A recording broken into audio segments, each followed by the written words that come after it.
ఓం శ్రీ గురుభ్యో నమః. నమో దేవ్యై మహాదేవ్యై శివాయై సతతం నమః. నమః ప్రకృత్యై భద్రాయై నియతా ప్రణతాస్మతాం. శృతిస్మృతిపురాణానాం ఆలయం కరుణాలయం. నమామి భగవత్పాదం శంకరం లోకశంకరం. ఇదానీం వయం సర్వే అశీతితమలహర్యాం ప్రవిశామః. మనమందరం ఇప్పుడు 80వ లహరిలో ప్రవేశిస్తున్నాం. ముందుగా గంగాస్తుతిలో ద్వాదశ శ్లోకం. భో భువనేశ్వరి పుణ్యే ధన్యే దేవి ద్రవమయి మునివరకన్యే గంగాస్తవమిదమమలం నిత్యం పఠతి నరో యస్స జయతి సత్యం. భో భువనేశ్వరి పుణ్యే ధన్యే దేవి ద్రవమయి మునివరకన్యే గంగాస్తవమిదమమలం నిత్యం పఠతి నరో యస్స జయతి నిత్యం.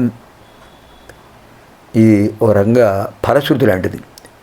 మనకు ఏ స్తోత్రమైనా కూడా చివర ఫలశ్రుతి చెప్తుంటారు.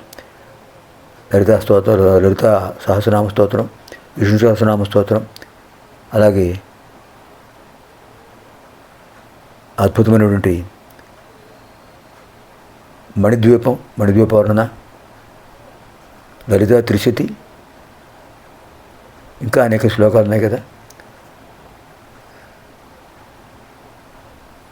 అద్భుతమైన మార్కండేయ పురాణాంతర్గతమైనటువంటి దుర్గా సప్తశతి, అన్నిటికీ కూడా చివర ఫలశ్రుతి ఉంటుంటుంది. ఇది ఫలశ్రుతి లాంటిది. వరమిక నీరే భో భువనేశ్వరి పుణ్యే ధన్యే. ఓ భువనేశ్వరి జగన్మాత గంగామాత, పుణ్యే పవిత్రురాలివి, ధన్యే ధన్యురాలివి, దేవి జగన్మాత, ద్రవమయి ఒక ద్రవంలాగా ద్రవరూపంలో, రసరూపంలో, జలరూపంలో మమ్మల్ని పవిత్రం చేస్తున్నావు తల్లి. మునివరకన్యే, మునివరుడు ఎవరు? జాహ్నవి. జహ్నుమహాముని ఆ ప్రవాహాన్ని ఒకసారి మింగేశాట భగీరథుడి వెంట వెళ్ళేటప్పుడు. తర్వాత ఆయన కుమార్తెగా ఆవిర్భవించింది. మునివరకన్యే అందుకని జాహ్నవిగా ఆవిర్భవించింది. గంగాస్తవమిదం అమలం, పవిత్రమైన గంగా స్తోత్రాన్ని నిత్యం పఠతి నరహాయ, ఎవడైతే రోజు ఒకసారి వింటుంటాడో స జయతి సత్యం, వాడు తప్పకుండా విజయం పొందుతాడు, గంగామాత యొక్క అనుగ్రహం పొందుతాడు. భో భువనేశ్వరి పుణ్యే ధన్యే దేవి ద్రవమయి మునివరకన్యే గంగాస్తవమిదమమలం నిత్యం పఠతి నరో యస్స జయతి సత్యం. ఇప్పుడు మనం 80వ లహరిలో ప్రవేశిద్దాం.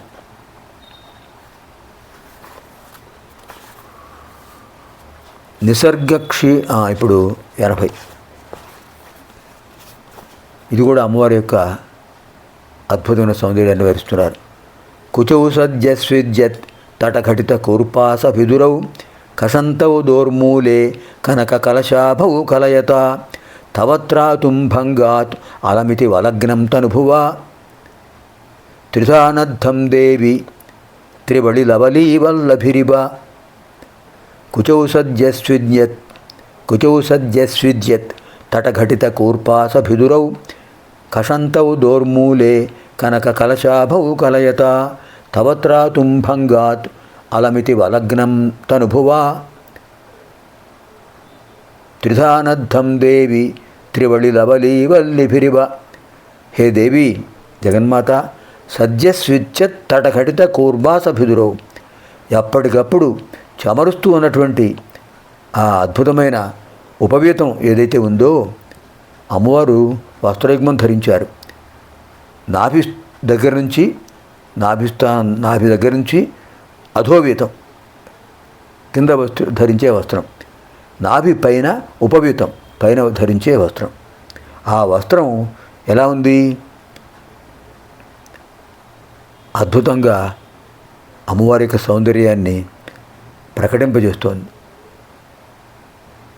కొంచెం చిరు చెమటలాగా కొంచెం తడిసినట్టుగా అనిపిస్తుంది. ఎందుకు ఇది ఇలా ఏర్పడిందంటే అద్భుతంగా చెప్పారు. ఉత్ప్రేక్షాలంకారం. ఉపమేయమును ఉపమానంగా ఊహిస్తే ఉత్ప్రేక్ష, సొగసుగా ఊహించుట ఉత్ప్రేక్షాలంకారం.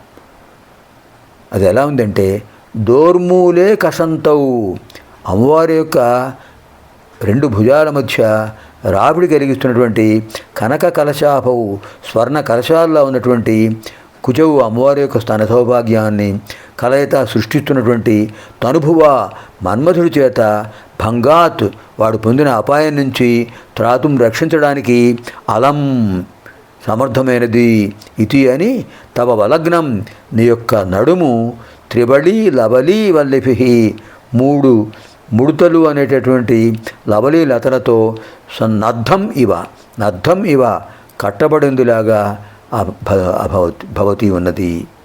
ఓ జగన్మాత, నీ స్తన సౌభాగ్యం ఎలా ఉందంటే అప్పటికప్పుడు శివుణ్ణి స్మరిస్తూ ఉన్నావు నువ్వు.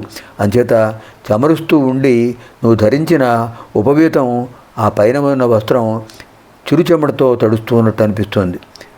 అద్భుతమైన భుజముల యొక్క రాపిడితో ఆ అద్భుతమైన స్వర్ణ కలశ కాంతితో ప్రకాశించే నీ వక్ష సౌభాగ్యాన్ని వర్ణించడం మన్మధుడికే చేత కాదు. అటువంటి మన్మథుడి యొక్క విశేషమైన ఆ వర్ణనా సౌందర్యం కూడా ఎందుకు పనికిరాదు. బ్రహ్మదేవుడు కూడా వర్ణించలేడు, అంత గొప్ప సౌభాగ్యం, సౌందర్య లహరి. అటువంటి ఆ సౌందర్యాన్ని భరించలేక అపాయం పొందుతుందేమో నీ యొక్క మధ్య భాగం. అంచేత ఆ అపాయాన్ని రక్షించి ఆ స్తన సౌభాగ్యాన్ని భరించే సామర్థ్యం కలిగించడం కోసమే మన్మథుడు ఏం చేశాడు, అక్కడ 3 ముడతలు అనేటటువంటి లవలీ లతలు లవంగ తీగల లతలను అలంకరించాడా అన్నట్టుగా మధ్యభాగం అద్భుతంగా ఉన్నది. కుచౌ సద్యస్విచ్యత్ తటఘటిత కోర్పాస భిదురౌ కషంతౌ దోర్మూలే కనక కలశాభవు కలయత తవత్రాతుం భంగాత్ అలమితి వలగ్నం తనుభువా త్రిధానద్ధం దేవి త్రిబళి లవలీ వల్లిభిరివ. త్రిబళి 3 మడతలు, లవలీ వల్లిభి అంటే లవంగ తీగలు. అద్భుతమైన భావన. సర్వేభ్యః జగన్మాతృదేవ్యాः దివ్యానుగ్రహప్రాప్తిరస్తు. శుభం భవతు. స్వస్తి.